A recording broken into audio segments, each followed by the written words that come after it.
विद्यार्थी मित्रांनो, सह्याद्री ट्युटोरियल्स मध्ये तुमचं स्वागत आहे. तुम्हाला कळालंय की फॉर्म्युले एक्झाम मध्ये येतायत. पण थांबा ना, मी इथं एक प्रश्न देतो पटकन तुमच्यासाठी. सीईटीत आलेला प्रश्न आहे. काय वाचा रे इथं? काय प्रश्न आहे? प्रश्न असा आहे, in the Arrhenius plot of log K versus 1/t. सांगू का? जेव्हा ग्राफ असा विचारतात ना, तेव्हा हा वाय ऍक्सिस असतो आणि हा एक्स ऍक्सिस असतो. ते विचारतायत व्हॅल्यू ऑफ इंटरसेप्ट. काय विचारलंय? Value of intercept. तुम्हाला माहिती आहे का रे फॉर्म्युला हा? y equals to mx plus c. m म्हणजे स्लोप आणि हा असतो इंटरसेप्ट. पण थांबा की आपण जी फॉर्म्युला सिरीज घेतली, त्यात पहिल्यांदा काय घेतलं रे आपण? Percentage atom economy. तर मी काय द्यायला लागलोय तुम्हाला? अरेनियस इक्वेशन द्यायला लागलोय. कुठलं इक्वेशन?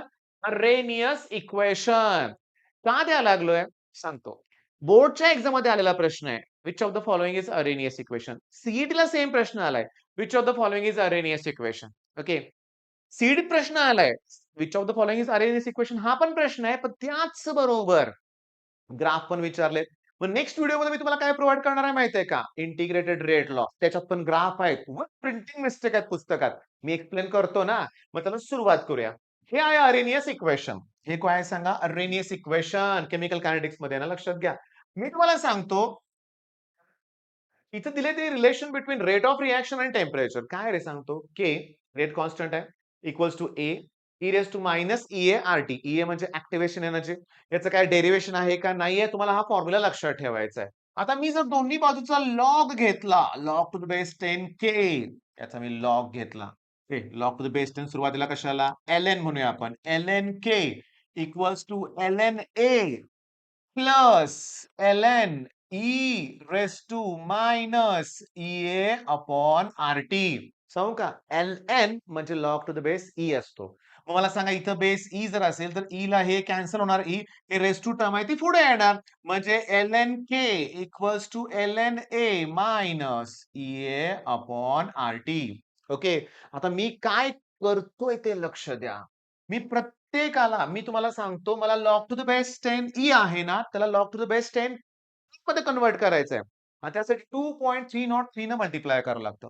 मग याला 2.303 न मल्टिप्लाय करा, लॉग टू द बेस 10 के होणार.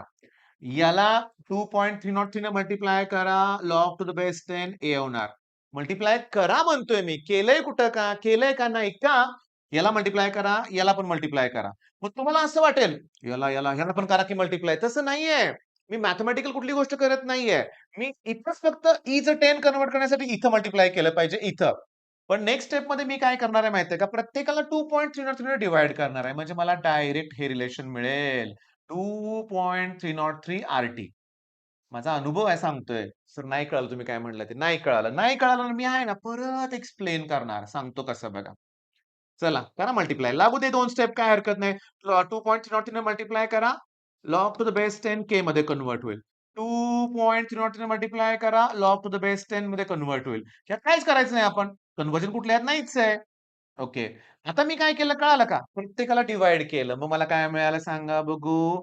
Log to the base 10 K equals to log to the base 10 A minus प्रत्येकाला डिव्हाइड करा म्हणल्यावर इथं डिव्हाइड करा 2.303 आरटी. हे सुद्धा अरेनियस इक्वेशन आहे. हे सुद्धा अरेनियस इक्वेशन आहे. तेच दिले ना बघा बुद्धीने. दिलंय की नाही? दिलाय. आता मी काय करतोय बघा, समजून घ्या बरं का. काय रिलेशन होतं आपलं? लॉग टू द बेस 10 के. काय होतं? लॉग टू द बेस 10 के. अजून काय होतं? इक्वल्स टू हे मायनस ई जरा अगोदर लिहूया बरं का. मायनस ई ए मायनस ई ए अपॉन 2.303 आर आणि टी जरा पुढे लिहूया, असं लिहूया. टी जरा पुढे लिहूया. यांनी पण तसंच केलंय. Plus log to the base 10 A. चला याला कंपेअर करूया y equals to mx plus c शी. मग हा जो आहे तो इंटरसेप्ट आहे. Log to the base 10 A हा इंटरसेप्ट आहे आणि हा जो आहे तो स्लोप आहे. स्लोप पॉझिटिव्ह आहे का निगेटिव्ह आहे? निगेटिव्ह आहे. आणि स्लोप निगेटिव्ह असेल तर डाऊनवर्ड ग्राफ येतो. ग्राफ बरोबर आहे पुस्तकातला. पुस्तकातला ग्राफ बरोबर आहे. चला कळाला स्लोप तुम्हाला? परीक्षेत काय येणार सांगतो. एमसीक्यूज बघा. परीक्षेत येणारे प्रश्न बघा. विचारतील अरेनियस इक्वेशन कुठला आहे? मग हे पण बरोबर आहे, हेही बरोबर आहे. पुन्हा विचारतील ग्राफ मध्ये स्लोप कुठला आहे, इंटरसेप्ट कुठला आहे? मग मला सांगा हे आन्सर करेक्ट आहे.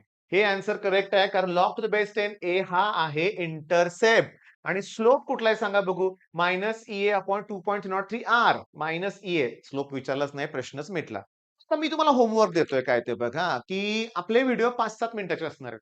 छोटे-छोटे व्हिडिओ आहेत.